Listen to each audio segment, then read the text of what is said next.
Bonjour et bienvenue sur le plateau de ce premier numéro du Café des luttes de l'énergie. Vous pouvez nous suivre sur les réseaux sociaux, YouTube, Facebook et Twitter. Vous pouvez laisser vos commentaires sur le contenu de cette émission, mais également sur la forme, ça nous intéresse pour poursuivre ce type d'événements, d'émissions. Et si ça marche, eh bien, on aura d'autres émissions à vous proposer. Dans ce premier numéro, nous allons parler de la suite du 100% public, le journal qui a été distribué au grand public. Le numéro 2 va sortir dans quelques instants. Et pour parler de ce numéro, nous avons sur ce plateau, nous accueillons Muriel Marcillou, secrétaire fédérale à la politique de communication. Bonjour Muriel. Bonjour Gaël. Didier Giraud, conseiller à la presse, à la Fédération. Bonjour Monsieur Farou. Bonjour Didier. Et nous avons également Sébastien Ménesplier, le secrétaire général de la Fédération Mines et Énergie de la CGT. Bonjour Sébastien. Salut Gaël. Alors avant de rentrer dans le vif du sujet de cette émission, est-ce qu'on peut revenir et tu peux nous expliquer la démarche de la Fédération et la volonté d'aller débattre avec l'ensemble des citoyens? Est-ce que c'est une volonté de la Fédération ou est-ce que c'est dans les suites de notre président de la République qui souhaite débattre avec l'ensemble du public et des usagers? Oui, bon, pour ne rien cacher, c'est une volonté de la Fédération depuis le premier trimestre 2018. On s'est lancé dans la bataille pour la défense des services publics de proximité et on a souhaité s'engager dans un grand débat public initié par la commission interministérielle qui a travaillé sur la programmation pluriannuelle de l'énergie. Alors la Fédération souhaitait un bilan de la libéralisation du marché de l'électricité et du gaz. Et on souhaitait donc investir au travers ce grand débat public la posture des citoyens, l'intervention des citoyens. Bon, malheureusement, ça n'a pas été le cas. D'ailleurs, nous, en tant qu'organisation syndicale, on a été consultés en off une seule fois par la Commission nationale du débat public. Mais force est de constater que ce grand débat, soi-disant public, s'est concentré sur des rencontres avec les entreprises, des rencontres avec des élus, mais on n'a pas du tout associé le citoyen lambda qui, lui, forcément, a des choses à dire quand on voit la dégradation aujourd'hui du service public de l'électricité et du gaz par la volonté, je le redis, de la libéralisation du marché de l'énergie. Voilà, donc la Fédération assume pleinement le choix qu'elle a fait d'organiser de partout dans la proximité le contact avec les usagers pour prendre leur avis et surtout travailler ce document de préconisation pour un service public de l'énergie qui traduit de manière factuelle les grandes orientations qui pourraient nous permettre demain de pouvoir passer à un service public de l'énergie, donc d'améliorer le système organisé 100% public. Voilà un petit peu le choix qu'on a fait et nous en sommes fiers. Donc on n'a pas attendu le mouvement des Gilets jaunes, ni même la décision de Macron pour organiser le grand débat, ce grand débat tant attendu. Alors pas attendu, donc une volonté effectivement de la Fédération d'aller débattre avec l'ensemble des citoyens et des usagers. 2018, une grande campagne d'affichage. Un film qui a été créé qui s'appelle Main basse sur l'énergie, que vous pouvez retrouver sur mainbassesurlenergie.com ou sur le site de la Fédération minenergie-cgt.fr. Ce film a été construit pour dénoncer un certain nombre de problématiques sur le système énergétique en France. Et puis ce numéro 1, distribué en 2018, distribué à un certain nombre d'usagers. Est-ce qu'on peut revenir déjà sur ce numéro 1 avant de discuter sur le numéro 2? Combien d'exemplaires ont été distribués et quel a été l'accueil des usagers? D'abord, préciser que ce numéro 100% public, donc ce numéro 1, on a un peu copié sur nos camarades cheminots qui, dans leur bataille pour la défense du service public du rail, ont sorti aussi ce même type d'information, de communication aux usagers. Donc, on a souhaité avoir une CGT audible et lisible, en employant des textes et des phrases sur des sujets liés au service public de l'énergie qui parlent à l'usager. Donc c'est pas simple parce que nous sommes des syndicalistes, des militants, et dans notre jargon de syndicalistes et de militants, on a souvent des fois, même en interne, du mal à se faire comprendre. Du coup, on a souhaité travailler différemment, donc on s'est forcément adressé à des professionnels qui nous ont montré ce que les camarades cheminots avaient travaillé et en fait on s'est inscrit dans cette dynamique de journaux gratuits où on peut développer tout un tas d'informations concernant le service public aux usagers. C'est quoi, comment il est construit, les difficultés qu'ils peuvent rencontrer sur la facturation, sur l'abonnement, et puis sur la transformation aussi du secteur et des entreprises. Donc pour nous, ça a été un choix un peu nouveau, hein, cette forme de communication. C'est vrai qu'on s'est investi dans la bataille syndicale, dans un mouvement de lutte, mais il nous fallait de la matière. Donc tu l'as dit, il y a le film Main basse sur l'énergie. Ce journal nous a permis de pouvoir le déployer de partout. Donc on a fait des initiatives de distribution dans les gares, des distributions dans les entreprises, des distributions dans les lieux publics, en direction aussi des élus de la nation. Et d'ailleurs, on a envoyé par courrier postal à l'ensemble des députés et des sénateurs ce journal. On l'a imprimé en 500 000 exemplaires et nos syndicats en ont commandé une très grande partie et des initiatives diverses et variées ont été organisées. On a aussi été devant le Congrès des maires de France, donc qui s'est tenu à Versailles pour les distribuer. Enfin bref, beaucoup d'actions de mener dans le contact au quotidien pour aller porter, on va dire, le 100% public. Donc l'ensemble des militants des syndicats CGT qui a été mis à contribution pour distribuer ce journal. Donc Didier, sur ce numéro 1, toi tu as participé évidemment à l'élaboration de ce numéro 1. Sur le numéro 2 aujourd'hui qui est en cours de travail, il va sortir dans quelques semaines. Est-ce que déjà tu peux nous donner un petit scoop aujourd'hui et nous donner le sommaire de ce numéro 2 ? Oh bah, ce ne sera pas un scoop, hein. Parce qu'on a décidé dommage, déjà. Non, mais tout simplement parce qu'on est à la CGT et qu'on décide collectivement. Donc bon, le numéro 2, il va porter sur les questions de pouvoir d'achat en lien avec les questions énergétiques. Il va porter sur les questions d'emploi, avec la question en lien avec les services publics de proximité. Il va porter aussi sur la question, parce que c'est un peu dans la tête des gens aujourd'hui, sur la question de l'impôt, sur la question du salaire, de façon à ce qu'on refasse un peu d'éducation populaire pour que tout le monde se réapproprie un peu ces questions-là, parce que je pense qu'aujourd'hui, il y a un vrai danger aujourd'hui à certaines propositions qui sont faites et qui pourraient aller à l'encontre du service public. Donc voilà à peu près de quoi va parler le journal. Et il sera forcément avec des propositions, puisqu'on l'a dit tout à l'heure, le film, lui, a permis de dénoncer le système, et la CGT, on aime aussi travailler sur les propositions. Est-ce qu'on aura un contenu de propositions dans ce numéro 2 ? Alors oui, je vais prendre mes notes parce que je n'ai pas tous les chiffres en tête. Hein. Mais c'est pas forcément évident. On n'est que des militants. D'ailleurs, c'est pour ça qu'on écrit et qu'on a choisi de faire un journal. On n'est pas des spécialistes des plateaux télé. Donc voilà. Donc on est parti de l'idée suivante. Alors, en préambule, je veux dire qu'il y aura un numéro 3 qui sortira dans quelques mois, celui-là, et qui portera plus sur les projets industriels que propose la CGT dans le secteur énergétique. Voilà. Donc on est parti d'un sondage qu'on a fait dans le numéro 1, où on a interrogé les usagers sur ce qu'ils pensaient des questions énergétiques et qu'est-ce qui pouvait les intéresser pour qu'ils participent complètement au débat que la CGT propose et sur lequel nous, on pourrait travailler en termes de propositions. Alors, il portait sur 6 questions, je vais les résumer rapidement. 95% des gens considèrent que l'électricité et le gaz est un bien commun des usagers et qu'à partir de là, c'est bien un service public qui doit le mettre en œuvre. Voilà. Donc je pense que ça, c'est déjà un point de départ qui est important. Voilà. Ensuite, 87% des gens considèrent qu'il ne faut pas couper les plus démunis. Voilà, je pense qu'il y a une question de solidarité qui est en train de s'installer. Alors c'est en lien avec ce qui se passe en ce moment dans le pays, mais quand 87% des gens considèrent aujourd'hui qu'on ne doit plus couper les usagers, même en période d'été, hein, je pense que c'est quelque chose d'important sur lequel il faut qu'on agisse.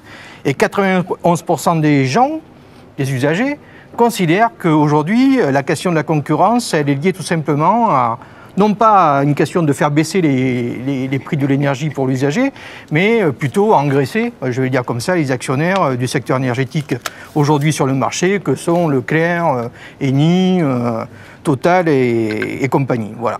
Donc, sur les propositions, la première proposition qui vient, elle est en lien avec le sondage, c'est sur la question de la baisse de la TVA. Voilà. Donc, On a refait faire les calculs sur l'augmentation des coûts de l'énergie pour les usagers depuis 10 ans. Donc en électricité, c'est 37% d'augmentation depuis 10 ans, toutes taxes comprises. Voilà. Et en gaz, c'est 67% d'augmentation, toutes taxes comprises, en distribution et en consommation de gaz. C'est important, effectivement, notamment par rapport au mouvement qu'on peut connaître aujourd'hui dans le pays. Ah ben, c'est clair qu'en 10 ans, les usagers ont pris une petite claque sur leur pouvoir d'achat. Voilà. D'où notre proposition de passer la TVA de 20 à 9%. À 5%, pardon. 5, oui. 5%. Je me suis trompé, excusez-moi. Non, mais il y a plusieurs TVA effectivement en vigueur. Exactement. C'est pas facile de s'y retrouver. D'ailleurs, l'ensemble des citoyens le savent très bien. Et la proposition, c'est donc 5%. 5%, tout à fait. Alors, je vais juste donner 2 exemples. Pour une personne seule, dans un 20 mètres carrés, à peu près la facture annuelle est de 400 €. La TVA représente sur cette facture 140 €. Et l'économie que cela pourrait faire pour un usager dans ce petit studio de 20 mètres carrés serait de 80 € par an. Voilà, c'est pas négligeable, pour certaines personnes, c'est une somme importante, quoi. Voilà. Pour une famille de 4 personnes dans un appartement de 100 mètres carrés, la facture en électricité serait à peu près, la moyenne est de 1 900 € par an. Voilà. La TVA représente 660 € par an. Et l'économie que l'on pourrait faire pour ces usagers-là, de baisse de la TVA de 20 à 5%, serait de 380 € par an. Ah oui, ce qui n'est pas quand même négligeable, effectivement. Ah ben c'est une somme importante. Si on rajoute à ça la question du gaz, pour une personne seule, ce serait à peu près 30 € par an de pouvoir d'achat en plus sur le gaz, et 150 € de plus pour l'électricité, pour le gaz, pardon, sur un appartement de 100 mètres carrés. Voilà. Donc déjà, on voit que dans la proposition que l'on fait là, pour que ce soit pour une personne seule ou une famille de 4 personnes, on a des économies quand même qui sont importantes en termes de pouvoir d'achat sur les questions énergétiques. Voilà. Et qui parlent effectivement aux usagers directement. Je pense que vu les débats qu'on a aujourd'hui sur le pouvoir d'achat, les 100 € qu'a donné Macron à certaines personnes, je pense que là on est bien au-delà déjà. Ouais, voilà. Bien sûr. Donc, alors, cette baisse de TVA, elle a un coût. Mais elle a un coût pour l'État. Et ce coût serait à peu près de 5,5 milliards € par an pour l'État. Voilà. Je rappelle juste à tout le monde que 5,5 milliards d'euros, c'est le coût de l'ISF. Voilà. Oui. C'est-à-dire que quand on nous dit concrètement qu'on fait un cadeau de 5 milliards € aux personnes les plus riches de ce pays et qu'on ne peut pas compenser pour les personnes les plus en situation de précarité, voilà, si on a un exemple à donner, une comparaison à faire, voilà, d'un côté, on peut à la fois faire des cadeaux aux riches, mais aussi on pourrait faire des cadeaux aux autres, quoi. Voilà, une proposition basée sur la répartition des richesses au travers d'une meilleure répartition de l'impôt. Exactement, oui. Voilà. Et puis avec le CICE que l'on donne à nos entreprises, on peut largement trouver l'argent. Oui, mais j'y reviendrai tout à l'heure parce que ce n'est pas les seules propositions qu'on a. On a d'autres propositions. Dans le numéro 1, on avait fait une page sur les questions des compteurs Linky et Gaspard. Oui. Et on s'est rendu compte, en faisant le journal, qu'en fin de compte, les entreprises facturaient à l'usager la pose des compteurs à hauteur de 15 € par an. Donc là, on a une deuxième proposition qui est celle-là. C'est que, vu que c'est imposé, la pose des compteurs Linky et Gaspard, on propose la gratuité de la pose pour les usagers. Voilà. C'est une proposition qui ramènerait 15 € par an à chaque usager, et voire 30 € pour ceux qui ont les 2 énergies. La troisième proposition qu'on a, c'est pour les personnes qui sont en précarité énergétique, c'est l'exonération de la taxe CSPE. Cela représenterait une baisse de 14,5% pour les plus précaires. CSPE, est-ce qu'on peut dire non. C'est contribution voilà. pour le service public de l'électricité. Et donc on a aussi CSPG, la contribution pour le service public du gaz. Voilà, pour juste traduire à nos auditeurs qui nous regardent, nos spectateurs plutôt qui nous regardent. Voilà, c'est pas toujours évident, mais vous le trouvez cette mention sur votre facture. Voilà, et vous le trouvez sur le premier journal qu'on avait fait, où on avait détaillé la facture. Voilà. Nous regardons qu'on a détaillé la facture et on a donc en dessous les jolis camemberts, la dénomination de chaque taxe. De chaque taxe. Voilà. numéro qu'on peut retrouver également en numérique sur le site. On y reviendra tout à l'heure. Vas-y, voilà. Et puis une dernière proposition, mais même s'il y en a d'autres dans le prochain journal, c'est la question du chèque énergie. Alors le gouvernement vient de décider d'augmenter le chèque énergie à 200 € pour 5,8 millions d'usagers, alors qu'on a à peu près 13 millions de personnes en situation de précarité énergétique. Donc la proposition que fait la CGT, que pourrait faire la CGT, c'est que ce chèque énergie soit élargi, non pas aux 5,8 millions d'usagers, mais aux 13 millions. Voilà. Ça, c'est des propositions concrètes, je dirais, que fait la CGT sur la question du pouvoir en lien direct avec la facture des usagers. Voilà. Alors, des propositions qui sont basées sur les besoins, à partir des besoins des usagers, puisque l'idée c'est de débattre au travers des besoins et à partir des besoins des usagers. Muriel, la bataille qui est à mener auprès des usagers et pour un service public, est-ce que toi tu peux nous en dire un petit peu plus sur ces questions-là de service public, de proximité notamment? Nous, ce qu'on dit aujourd'hui, c'est qu'on a une véritable bataille à mener sur les services publics de proximité. Didier l'a dit tout à l'heure, dans le questionnaire, ce qui ressort, c'est que l'électricité et le gaz, ce ne sont pas des marchandises comme les autres, ce sont des produits de première nécessité.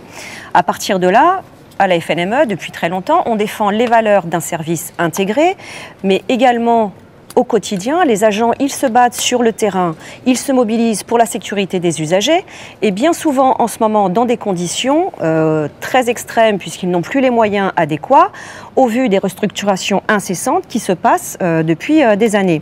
Donc nous, dans toutes les régions, par exemple, dans le cadre de la bataille autour du service public qu'on est en train de mener, les agents ont décidé, les agents et je dis bien les collègues et militants de CGT, ont décidé de réouvrir les boutiques EDF de proximité aux usagers. Et on voit bien que cette bataille, elle est à mener puisque des centaines d'usagers se présentent tous les jours où on règle des situations qu'on n'arrive pas à régler puisque maintenant le seul lien, c'est soit le lien téléphonique ou Internet. Mais le lien téléphonique, les appels sont chronométrés, donc on a très peu de temps, on n'arrive pas à débrouiller certaines situations. Certains n'ont pas accès à Internet. Et donc comment on règle ces situations? Nous, on dit qu'il faut des véritables services publics de proximité où on peut recevoir les agents clientèle. ANJ, on a vu également qu'ils ferment également les centres clientèle. Il y en avait 12, il y en a 3 qui sont prévus de fermer là actuellement. Mais par la suite, plusieurs fermetures sont encore engagées. Et on voit bien que 80% des appels pratiquement contact client maintenant se font sur des centres prestataires externes, on va dire, et qu'il y en a plus de 40% qui sont faits maintenant à l'étranger dans des pays low cost. Donc ça, c'est aussi un véritable problème. Alors il y a beaucoup de nos militants qui se sont engagés dans cette bataille. Il y a eu la première boutique qui a réouvert à la Courneuve qui a donné le là depuis des mois. Il y a récemment Ivry-sur-Seine, Perpignan et l'agence de Paris Barbès qui ont réouvert au public.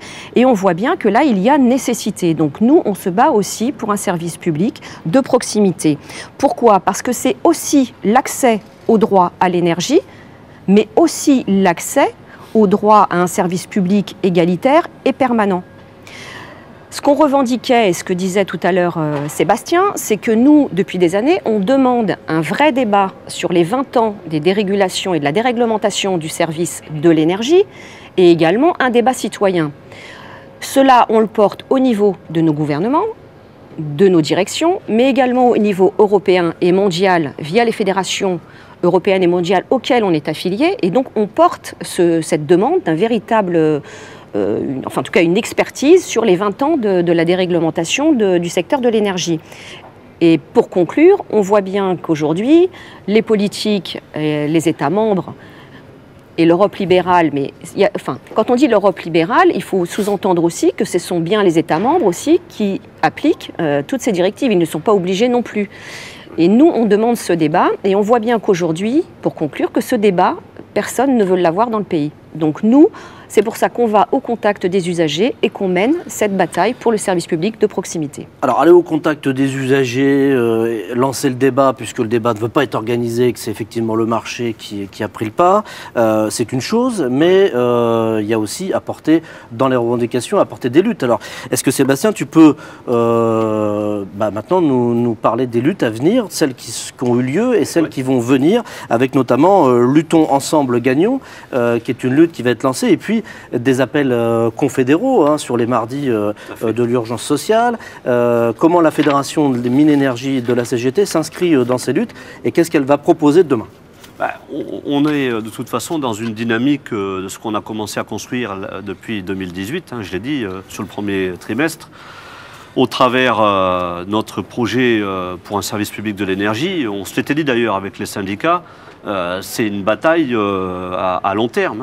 On sait très bien que le simple rapport de la lutte par les salariés ne suffit pas. C'est pour ça qu'on a besoin de convaincre les usagers. Si on n'est pas beaucoup plus nombreux dans la bataille pour faire bouger ce gouvernement qui a plutôt une politique de destruction des services publics, on va avoir du mal. Alors, dernièrement, avec nos syndicats, on a décidé en effet de pouvoir poursuivre cette lutte, lutter ensemble pour gagner un service public de l'énergie, pour gagner sur le maintien des emplois, pour gagner sur une politique industrielle digne d'un secteur énergétique qui a besoin de renouveler et de relancer des filières qui depuis des années, quand même des décennies, n'ont pas vu de projet concret.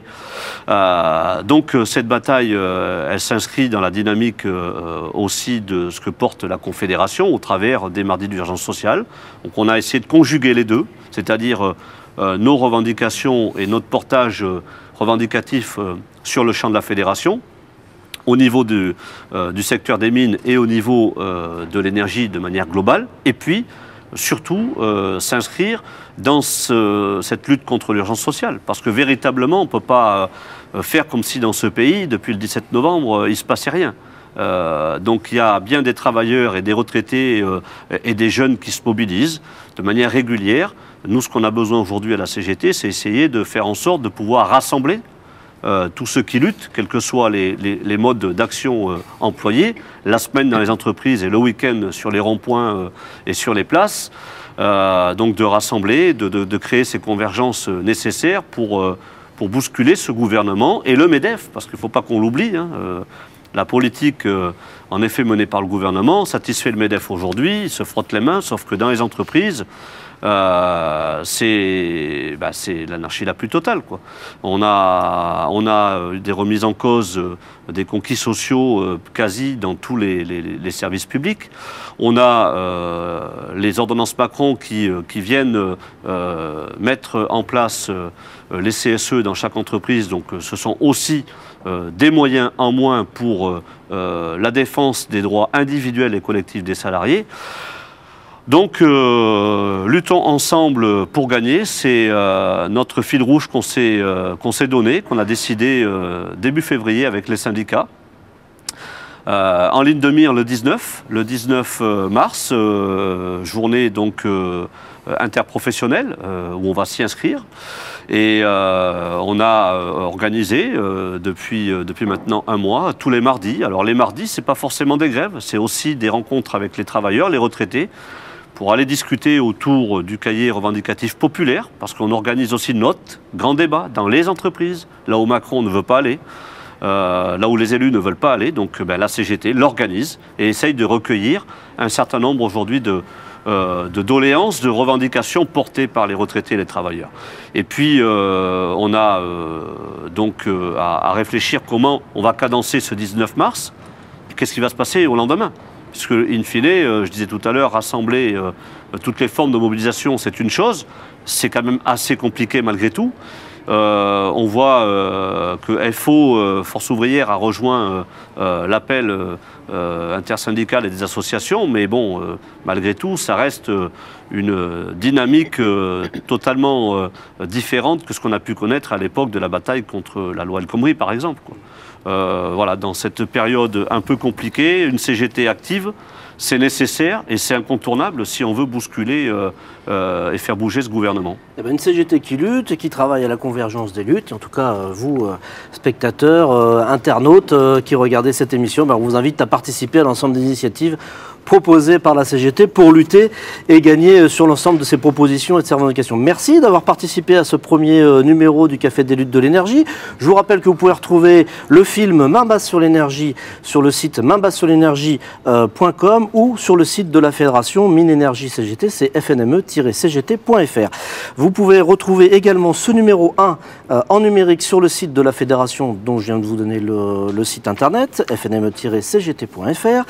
Le numéro 2 va donc finir d'être construit et ensuite envoyé directement à nos syndicats qui le recevront et qui, là aussi, iront le transmettre de main à la main directement avec une partie humaine dans cette distribution, de discussion et de débat avec vous les usagers. Et vous le retrouverez également comme celui-ci, comme le numéro 1, un peu plus tard en version numérique. Vos commentaires et vos réactions sont toujours très pertinentes et intéressantes, en tout cas à la fois sur le contenu de cette émission, mais également sur la forme, parce que ça va nous aider aussi à travailler sur des futures émissions. Et si ce type de débat et de médias vous intéresse, et bien nous, on continuera à y travailler. Je voulais remercier l'équipe de couverture image, l'ensemble des équipes techniques qui ont aidé, qui nous ont bien chaleureusement accueillis sur leur plateau, et la fédération de la FTM, la métallurgie CGT. On les remercie très fort de leurs propositions et de leur mise à disposition de leurs moyens. On vous souhaite de bonnes luttes, d'accueillir nos militants pour recevoir l'ensemble de ces numéros et de participer à ce débat sur l'énergie. Et on se retrouve très prochainement. Effectivement, peut-être que la prochaine émission, on la travaillera autour d'un futur film qui se fera autour du gaz. Et voilà, et donc on reviendra, si vous en êtes d'accord, et si vous nous encouragez au travers de vos commentaires, eh bien on reviendra faire cette émission pour présenter le futur film de la Fédération. Merci, à ciao.